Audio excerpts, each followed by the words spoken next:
Neemias capítulo 9, verso 7.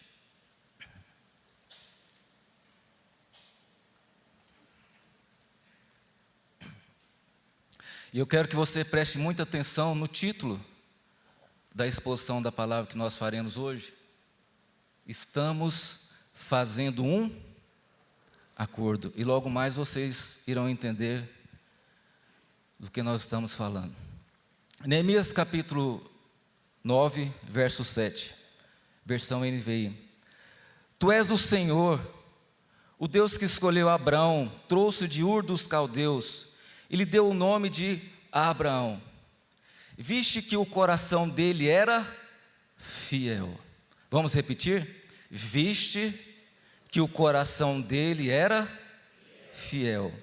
E fizeste com ele uma aliança, prometendo dar a seus descendentes a terra dos cananeus, dos hititas, dos amorreus, dos ferezeus, dos jebuseus e dos girgazeus.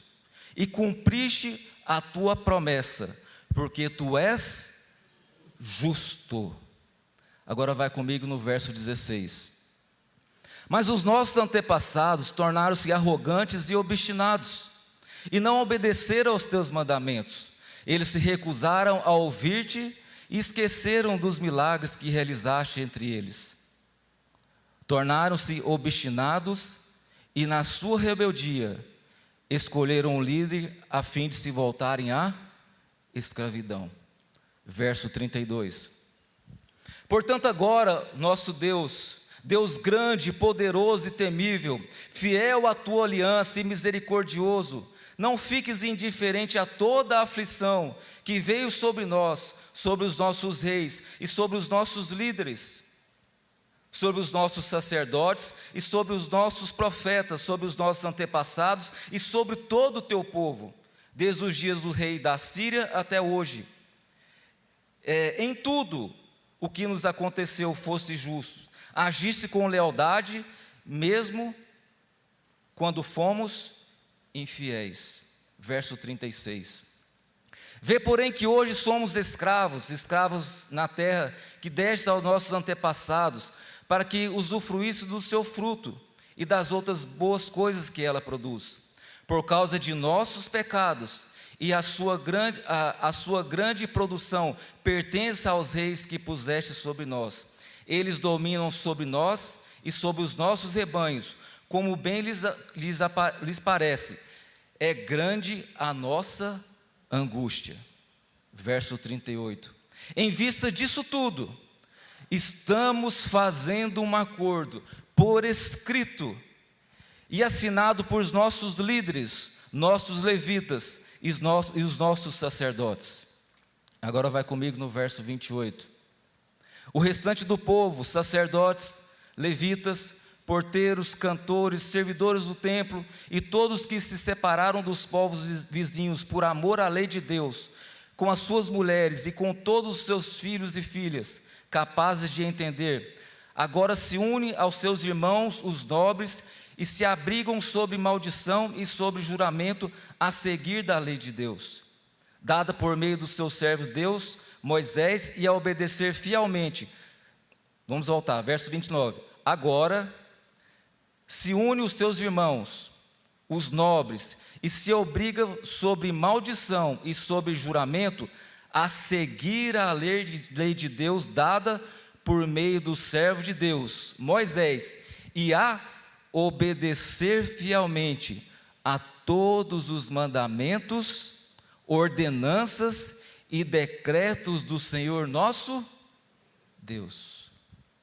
Feche seus olhos, vamos fazer uma oração.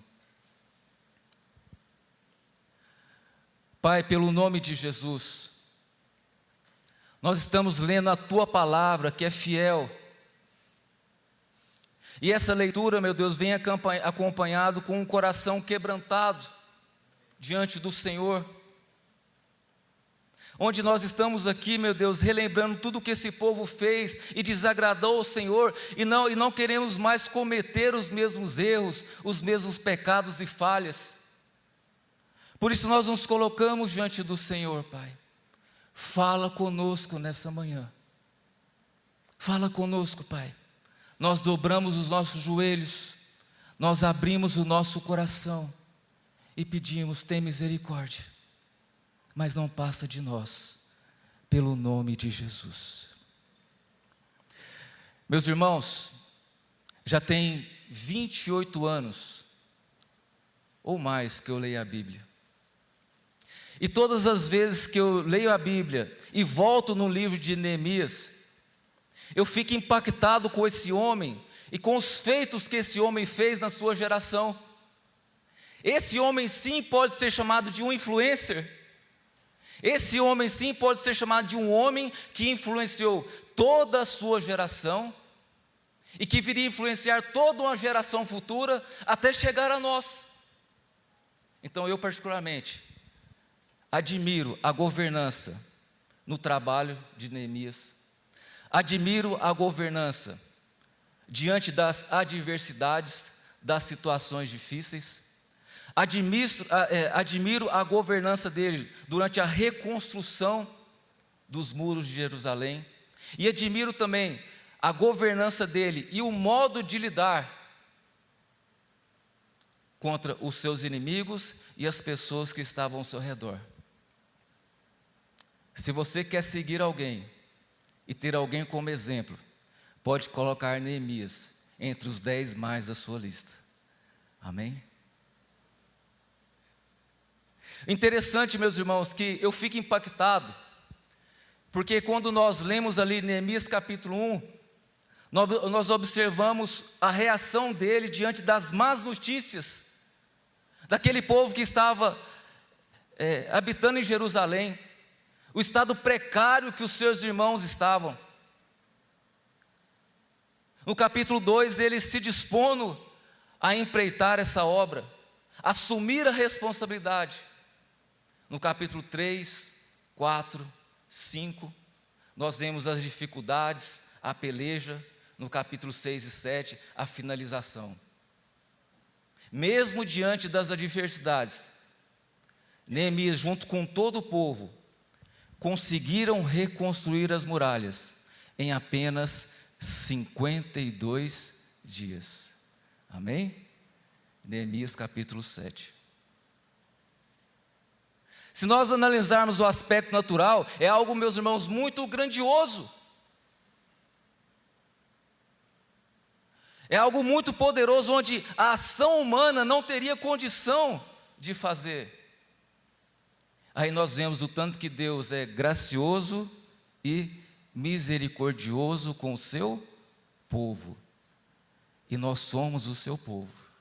Amém? Então é algo assim surpreendente, porque quando nós analisamos o contexto histórico e arqueológico, a muralha ela tinha uma extensão de 4 a 4,5 km, uma largura de 2 a 4 metros, dependendo do ponto onde ela estava. Era constituída de 10 grandes portas de entradas principais, sem falar nas torres de vigia. Não era uma obra que poderia ser restaurada por qualquer um. Era algo que somente poderia ser feito com ação divina. Vocês concordam comigo que é algo muito grandioso, naturalmente falando, e algo muito grandioso espiritualmente falando?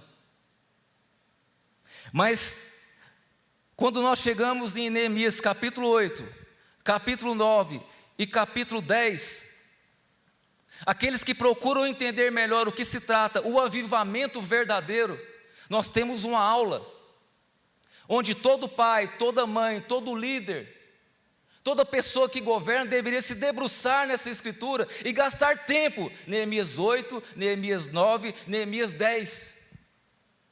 Porque maior do que a reconstrução das muralhas de Jerusalém, foi o que aconteceu com esse povo. Maior do que o feito ocorrido pelas mãos humanas, pela intervenção divina, foi o que começou a acontecer no coração desse povo, no coração dessa nação, numa totalidade. Não foi apenas um ou dois, não foi em apenas na vida de uma pessoa, de uma família ou um caso isolado. Nós vemos todo um povo, toda uma nação, e algo interessante, pedindo a Esdras, busque o livro da lei. Amém?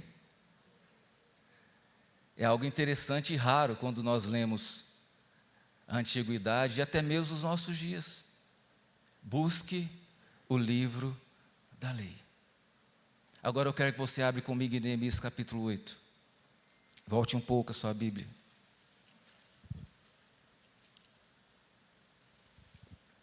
Neemias capítulo 8, verso 1. As muralhas não foram nada, meus irmãos. O maior milagre iria acontecer agora.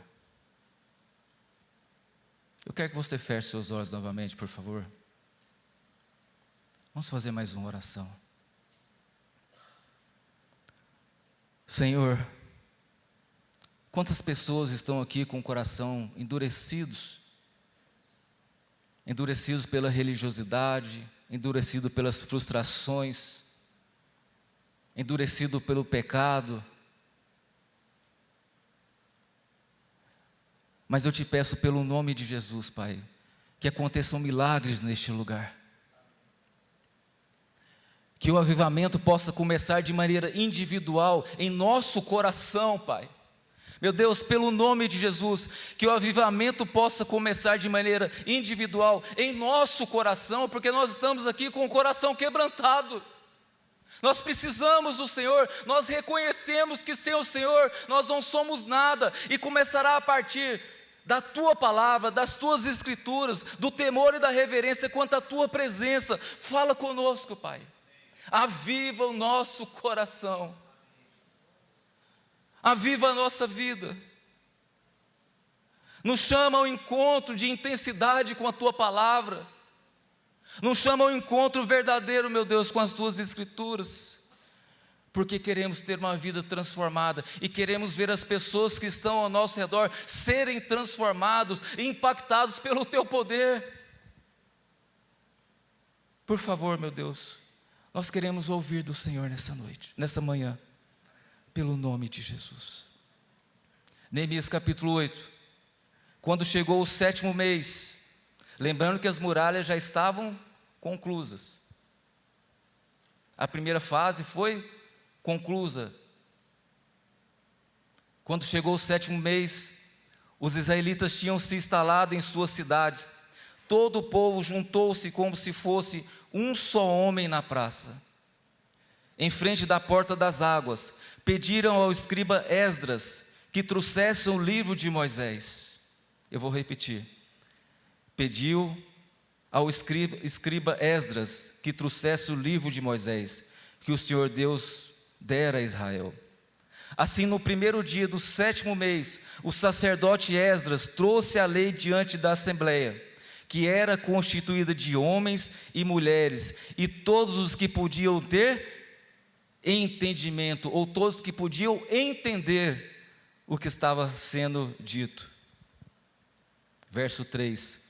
Ele leu a voz, em alta voz, desde o raiar da manhã até o meio-dia, de frente para a praça, em frente da porta das águas, na presença dos homens, mulheres e dos outros que podiam entender. E todo o povo ouviu com atenção a leitura do livro da lei. O escriba Esdras estava numa plataforma elevada de madeira construída para a ocasião. Verso 5. Esdras abriu o livro diante de todo o povo, e este podia vê-lo, pois ele tratava no lugar mais alto. E quando abriu o livro, o povo se levantou. Esdras louvou o Senhor, o grande Deus, e todo o povo ergueu as mãos e respondeu: Amém, Amém. Então eles adoraram o Senhor, prostrados com o rosto em terra. Os levitas Jesuá, Bani, Serebias, Jamim, Acube, Sabetai, Odias, Maceias, Quelita, Azarias, Josabade, Hanã e Pelaías instruíam o povo na lei, e todos permaneciam ali. Leram o livro da lei de Deus, interpretando e explicando, a fim de que o povo entendesse o que estava sendo lido. Então Neemias, o governador Esdras, os sacerdotes e escriba, os levitas que estavam instruindo o povo disseram: esse dia é consagrado ao Senhor nosso Deus. Nada de tristeza e de choro, pois todo o povo estava chorando, enquanto ouvia as palavras da lei. Meus irmãos, eu quero fazer uma pergunta, e você não vai responder para mim. Eu quero que você faça uma reflexão, você e o Espírito Santo. Eu quero perguntar: qual foi a última vez que você chorou quando estava lendo a palavra do nosso Deus?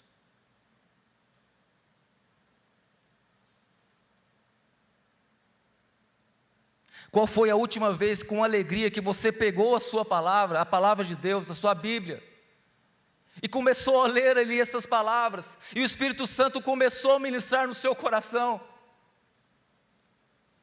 e você se sentiu sensibilizado, porque você tem um entendimento que o próprio Deus está falando com você?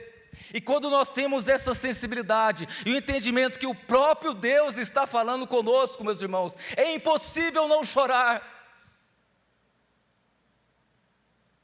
E eu vou além. Dificilmente nós conseguiremos ficar de pé.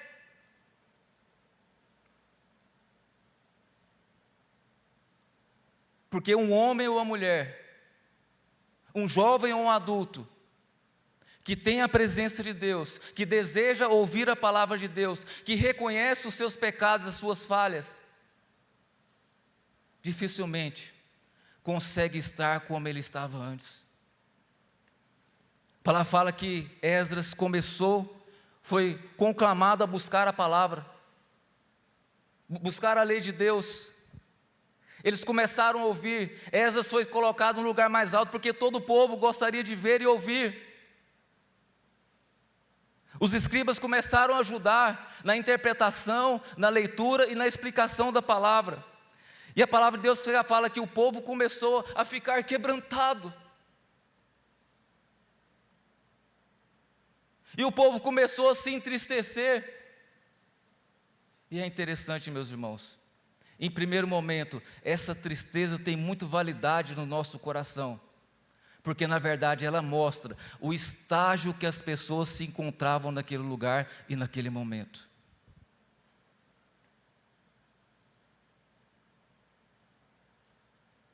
O próprio Deus, através da sua palavra, estava ministrando no coração de cada um, que eles estavam errando, que eles estavam afastados do Senhor, que os seus antepassados também erraram, e eles estavam replicando as mesmas falhas. Mas com a leitura da palavra, a exposição da palavra, o quebrantamento de coração, o empenho dos líderes daquele povo, começou a acontecer o verdadeiro avivamento. Amém? Já está começando a acontecer no seu coração?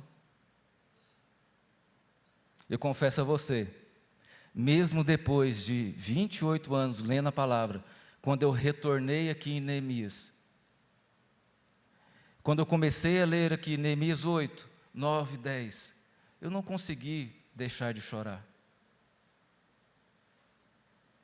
E hoje eu cheguei mais cedo aqui, 10 minutos, entrei ali na sala de oração, na sala de Daniel. Eu encontrei irmãos que estavam chorando por vocês. Os irmãos em oração chorando por vocês que estão aqui, chorando pela nação, chorando para as pessoas que precisam reconhecer o Senhor Jesus como Senhor e Salvador. Estavam acontecendo ali um avivamento, e muitas vezes nós não notamos, porque nós temos um coração obstinado no que se refere às coisas de Deus. Muitas vezes nós temos a tendência natural de observar os grandes feitos que as pessoas fazem, as grandes obras, observar as grandes maravilhas que o próprio Deus executa. Mas os grandes feitos, as grandes obras, não têm poder também de impactar o nosso coração, para que esse coração seja um coração quebrantado diante do Senhor, para que essa humilhação pessoal venha diante do Senhor, e que possamos reconhecer que somos homens pecadores, que precisamos diariamente, constantemente, até os últimos dias da nossa vida, ouvir a voz do nosso Deus, seja através da palavra, seja através do Espírito, ou qualquer outra circunstância, porque Deus tem a sua multiforma de agir. Então, o primeiro ponto que eu quero que você observe: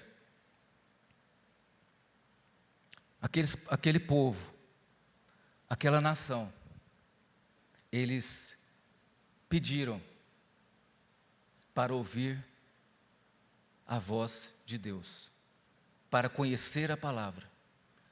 Primeiro ponto que nós precisamos de, em caráter emergencial, para aqueles que ainda não fizeram. Amém? Porque eu sei que tem muito homem e muita mulher de Deus aqui neste lugar, que já estão fazendo há muitos anos. Mas para aqueles que ainda não se posicionaram, o que você precisa fazer? Se você não tem força de pegar a palavra e sentir alegria em ler a palavra, peça a Deus. Peça a Deus. Porque verdadeiramente, quando você fizer isso de todo o seu coração, você reconhecerá que você é um homem pecador, com o coração obstinado, que está muito longe de Deus. Amém? Segundo ponto, meus irmãos, algo que impacta meu coração e reflete em muitas áreas da minha vida, além dessa necessidade e em caráter relevante de estar observando e meditando na palavra de Deus, isso até o fim, é que, independente do momento, da circunstância, Deus vai usar pessoas para mudar a história de toda uma geração. Quando nós lemos o livro de Neemias, nós vemos coisas grandiosas acontecendo, mas quando nós observamos a forma que ele governa, o que Deus colocou em suas mãos, é de realmente ficarmos encabulados e perplexos. Mas muitas vezes nós não somos chamados para empreender coisas grandiosas, mas nós temos um chamado muito importante. Primeiramente, rever os nossos conceitos, abrir mão do pecado que está impregnado na nossa vida, de repente durante gerações, mudar de vida e sermos adoradores de Deus. E depois disso, que nós reconhecemos os nossos pecados, e nós leremos o que Neemias fez, e depois de reconhecermos os nossos pecados, nos humilharmos diante do Senhor, reconhecer a soberania de Deus sobre todas as coisas, em todas as épocas, em todas as situações, é eu aceitar o desafio de ser um testemunho vivo na minha geração, a partir da minha casa, baseado no poder de Deus, para que todos ao meu redor possam ser transformados também. Então, fazendo uma retrospectiva, eu preciso reconhecer que sou homem pecador, que sem os ensinamentos do Senhor não será possível. Que eu preciso ter um quebrantamento verdadeiro, genuíno. Que a pessoa ser um frequentador de igreja não significa muita coisa, significa religiosidade. E nós estamos falando aqui de adoração e consagração e dedicação a Deus, é totalmente diferente. E a partir do momento que eu tenho esse coração quebrantado, eu quero agradar a Deus e não aos homens. Eu quero fazer o possível e o impossível que está ao meu alcance para agradar a Deus. A minha vida vai ser impactada. E eu vou viver uma novidade de vida, eu vou ter a minha mente transformada. E o que eu fazia de errado antes, eu não vou fazer mais, porque agora eu sirvo a um Deus presente, que está no meio de nós. E a minha vida é para agradar a Ele. E eu vou cuidar da minha casa. Eu vou governar bem a minha casa. Primeiro, baseado na palavra, depois com o meu testemunho pessoal. Deus nos reveste de autoridade para lidar em situações complicadas, adversas. Então, meus irmãos, não interessa como está a sua vida. Na verdade, para Deus interessa como está o seu coração.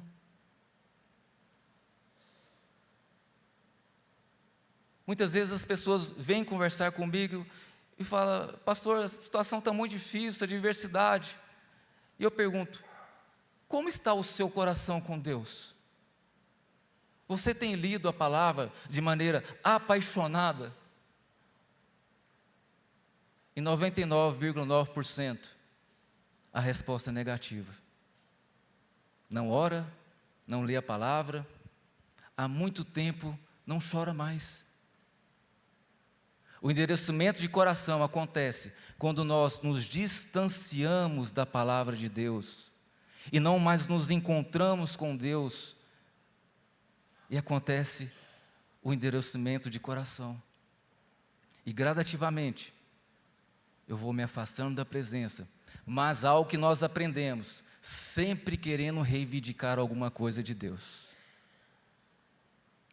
Esse povo começou a rever os seus conceitos. E aí Deus levanta um homem, chamado Neemias. Volta comigo lá em Neemias capítulo 1. Você vai marcar aí Neemias capítulo 9. Neemias capítulo 1. Agora você vai olhar aqui para mim novamente, por favor. Eu creio que Deus pode usar você, aonde quer que você esteja. Basta você aceitar os desafios que são colocados e amar a Deus sobre todas as coisas. Amém? Olha o que fala a palavra de Neemias, filho de Acalias, no mês de Quisleu, no 20º ano, enquanto eu estava na cidade de Suzã. Anani, um dos meus irmãos, veio de Judá com alguns dos outros homens, e eu lhes perguntei acerca dos judeus que restaram, os sobreviventes do cativeiro, e também sobre Jerusalém. Irmãos, nós estamos aqui falando em 444, 445 a.C. Neemias era copeiro do rei Artaxerxes. E essa função de copeiro do rei era uma função de muita confiança, de extrema confiança. E qual era a principal função de Neemias? Todas as vezes que o rei fosse beber alguma coisa, primeiro ele deveria experimentar a bebida, porque se a bebida tivesse envenenada, quem iria morrer primeiro? Neemias. Então era uma função de extrema importância, de grande responsabilidade, mas mesmo assim, Neemias entendeu o propósito, o chamado de Deus e fez com perfeição no que se refere ao seu trabalho. Quando eu falei governança no trabalho, nós precisamos aprender com Neemias. E a palavra fala que Anani, um dos seus irmãos, voltaram de Jerusalém, e ele perguntou: como está os nossos irmãos, como estão o nosso povo, como está a cidade? E acompanhe comigo no verso 3 a resposta de Anani.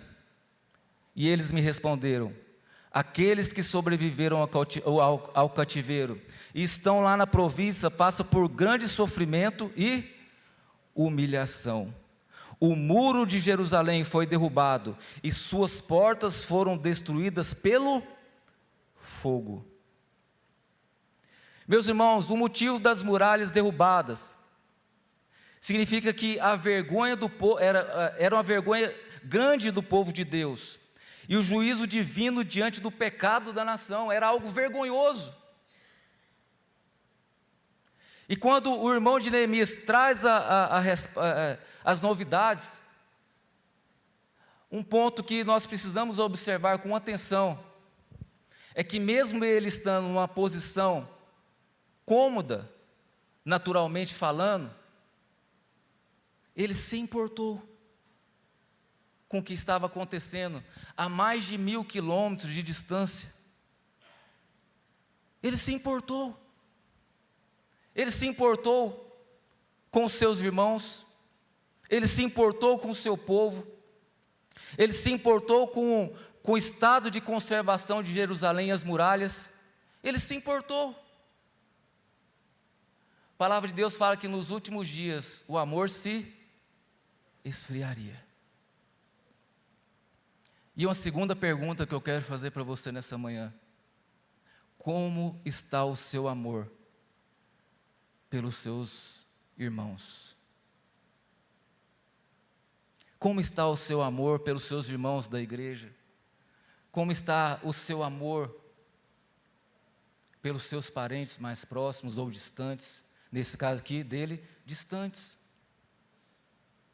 Como está o seu amor pelas pessoas que precisam ouvir a palavra de Deus? E qual é a sua reação quando você se depara quando uma pessoa precisa ter a sua vida transformada? Qual é a sua reação? E acompanhe comigo no verso 4. Quando ouvi essas coisas, sentei-me e chorei.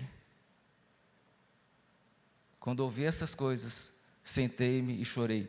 Passei dias lamentando-me, jejuando e orando ao Deus dos céus. Então disse: Senhor Deus dos céus, Deus grande e temível, fiel aliança e misericordioso com os que te amam e obedecem aos teus mandamentos, que os teus ouvidos estejam atentos e os teus olhos estejam abertos para a oração que o teu servo está fazendo diante de ti, dia e noite, em favor dos teus servos, o povo de Israel. Confessa os pecados que nós, os israelitas, temos cometido contra ti. Sim, o meu povo, temos pecado contra ti. Sim, eu e meu povo estamos pecando. Verso 7, agimos de forma corrupta e vergonhosa contra ti. Não temos obedecido aos mandamentos, os decretos e as leis que deste ao teu servo Moisés. Lembra-te agora que disseste a Moisés teu servo: se vocês forem infiéis, eu os espalharei entre as nações, mas se vocês se voltarem para mim, obedecerem os meus mandamentos e os puserem em prática, mesmo que vocês estejam espalhados pelos lugares mais distantes debaixo do céu, de lá os reunirei e os trarei para o lugar que escolhi, para estabelecer o meu nome. Ele se importou. E quando eu falo para você que quando Deus levanta você, quando Deus levanta um homem, quando Deus levanta uma mulher, não para empreender muitas coisas grandiosas naturais, mas uma obra grandiosa espiritual, eu quero chamar a responsabilidade para você que está aqui. Eu tenho certeza absoluta que os seus filhos precisam de oração. Eu tenho certeza absoluta que os seus parentes próximos e distantes precisam de oração. Eu tenho certeza absoluta que nem tudo está certo na sua vida. As muralhas podem estar destruídas, as portas podem estar queimadas, os muros derrubados sem perspectiva nenhuma de futuro. Ou as pessoas ficam no engano que algo vai acontecer. Mas Neemias fala, ele percebe a importância da restauração. E como testemunho vivo de dedicação, primeiro ponto que ele faz, sentei-me e chorei. Novamente o choro. Passei dias lamentando-me, jejuando e orando ao Deus dos céus. Isso aqui é a atitude de uma pessoa que verdadeiramente entendeu que nada estava bom, tudo estava ruim, sem perspectiva de futuro, mas ele ficou indignado e ele se posicionou, não com força natural, mas buscando o auxílio de Deus. Ele falou, orei, sentei-me, comecei a chorar.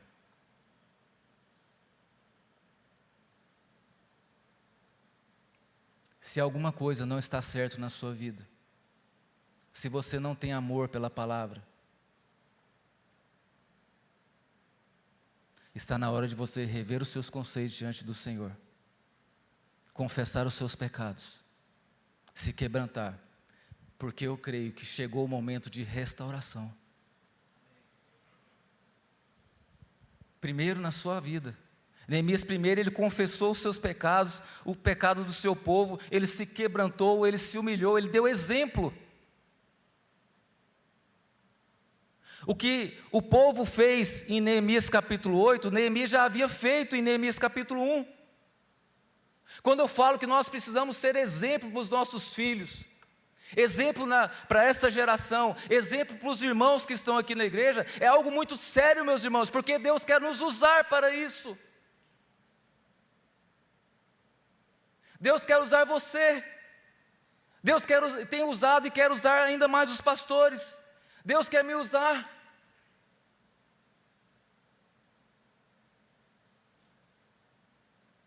Mas para que milagres aconteçam, é necessário, primeiramente, uma reforma na minha vida e no meu coração. Um terceiro ponto importante. Acompanhe comigo no verso 4.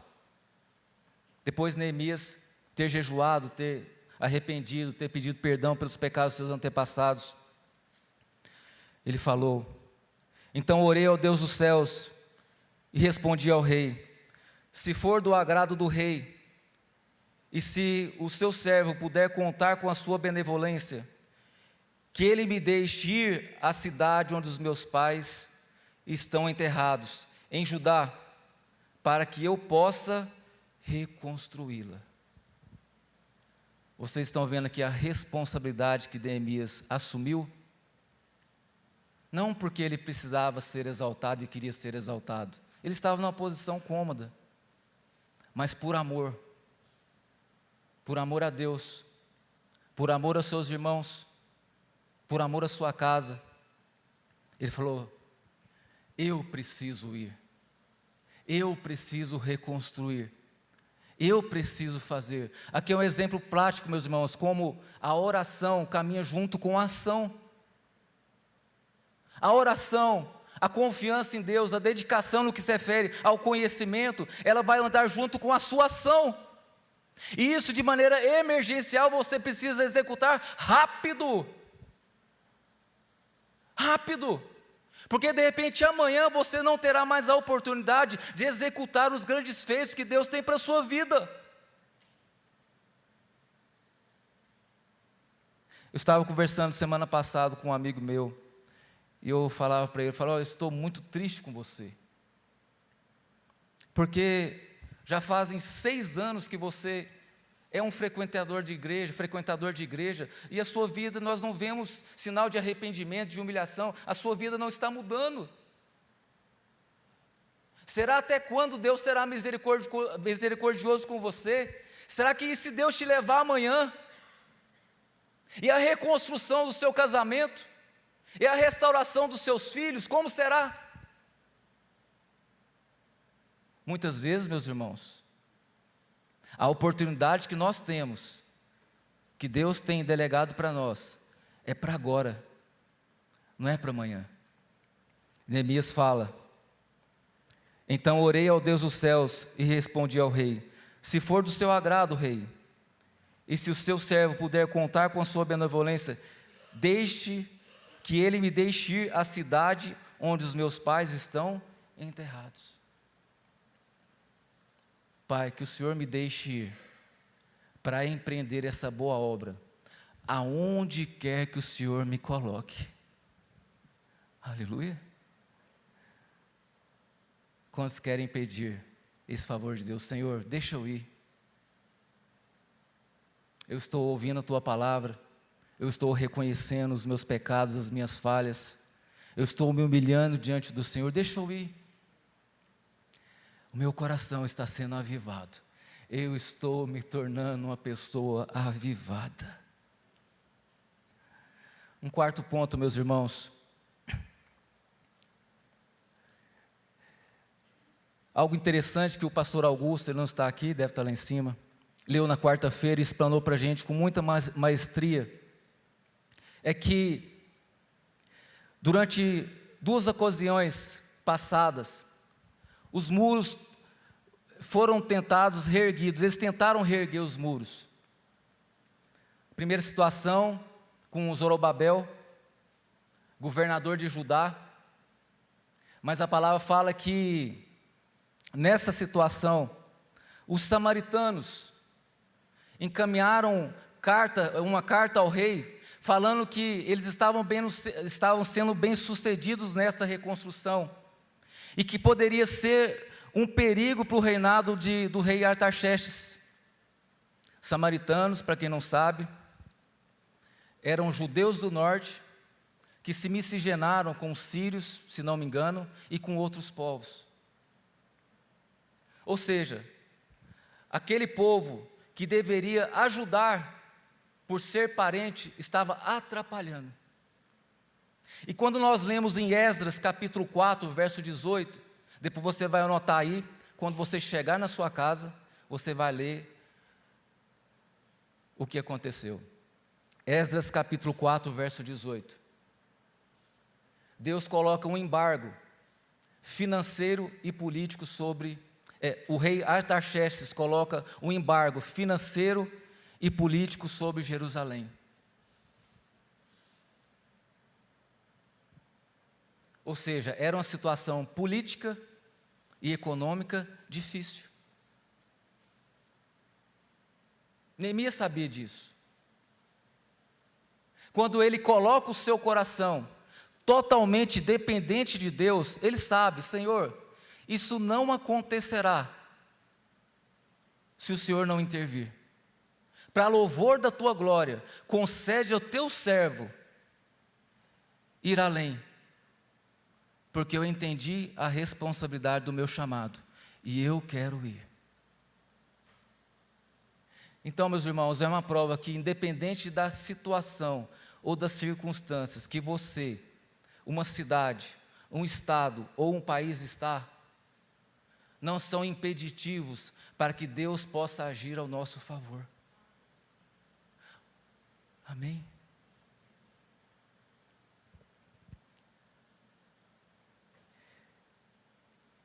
Diferente do domínio babilônico, onde o reinado era um reinado absoluto. O que é um reinado absoluto? Onde o rei, ele impõe leis e tira as leis. Onde a palavra do rei era a última instância e circunstância. No reinado medo-persa, não era tão fácil assim. Se o rei editou uma regra, editou uma lei, para que essa lei viesse a ser caída ou quebrada, era algo que precisava ser analisado. Não era algo absoluto como na Babilônia. Mas o que nós lemos? Neemias intercedeu, orou, jejuou e conseguiu o favor do rei. Abre comigo em Neemias capítulo 9, já estamos encaminhando para o final.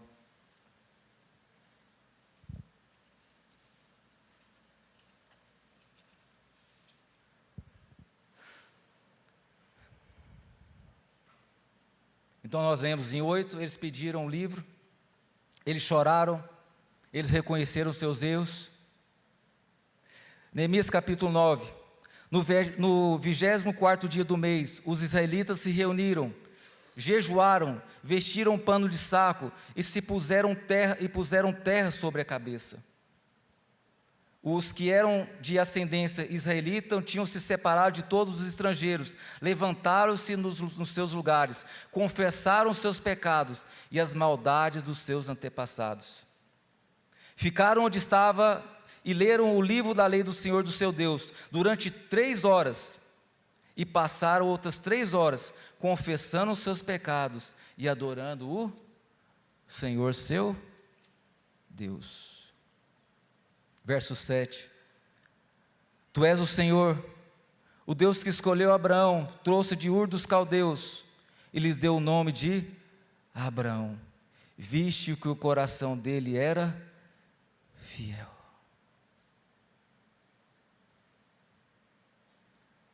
Pelo nome de Jesus, que Deus possa encontrar neste lugar, homens, mulheres e jovens, com o coração fiel a nosso bom Deus. E eu tenho algumas aplicações práticas para a gente colocar no nosso dia a dia. Primeira aplicação prática, Neemias capítulo 4.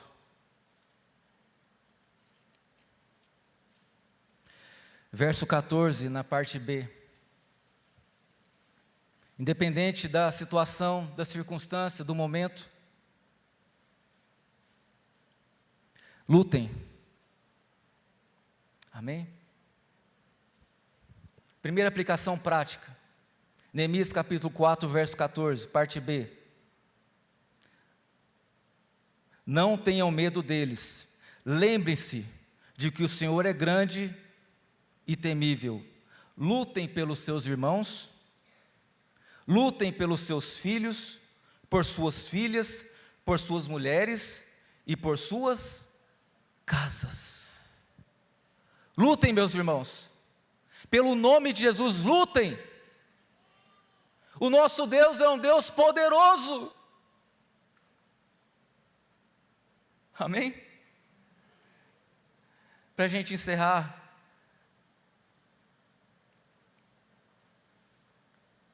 assuma a responsabilidade.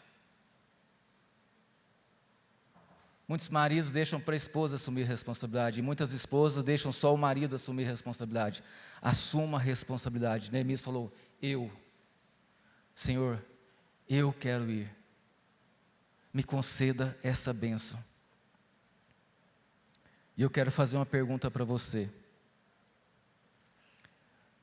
Você verdadeiramente ama a Deus? Agora você pode responder, eu quero ouvir você. Deixa eu tirar meu óculos para ver você aqui. Você verdadeiramente ama a Deus? Amém?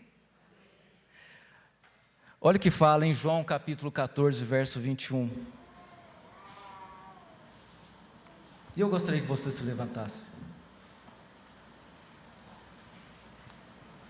Como aquele povo que estava lendo as leis de Moisés, ouvindo a palavra do Senhor, se levantou. Olha o que fala em João capítulo 14, verso 21. Aqueles que aceitam os meus mandamentos. Isso aqui quem está falando? Quem está falando? Jesus. Jesus está falando. Aquele que aceita os meus mandamentos. Só isso? Não. Qual é a continuidade? E os guarda e os obedecem, são aqueles que me amam. Aqueles que aceitam os meus mandamentos, aqueles que têm humildade em ouvir a minha palavra, aqueles que gastam tempo, aqueles que choram, aqueles que me buscam, aqueles que me amam verdadeiramente sobre todas as coisas, aqueles que somente não ficam vendo as grandiosidades das construções e dos feitos humanos, mas reconhecem que são homens e mulheres pecadores, que aceitam os meus mandamentos e me obedecem, são os que me amam. Coloca a mão no seu coração, meu irmão, minha irmã. Meu Deus, por favor, pelo nome de Jesus, por favor, meu Deus, pelo nome de Jesus, este homem e essa mulher não tem condição de permanecer como está.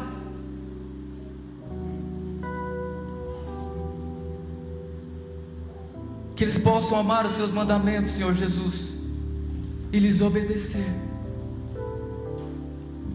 Que verdadeiramente nós possamos ser conhecidos aqui em Goiânia, em todo o estado de Goiás, em todo o Brasil, como uma igreja que te ama sobre todas as coisas, uma igreja que investe na leitura e nos ensinamentos, e que até o fim, meu Deus, não durante uma época ou duas épocas, mas até o fim, como igreja do Senhor, como povo do Senhor, nós possamos ter esse comprometimento de aceitar os seus mandamentos e obedecer, custe o que custar, Pai, custe o que custar. Nós queremos declarar com toda humildade do nosso coração que nós te amamos.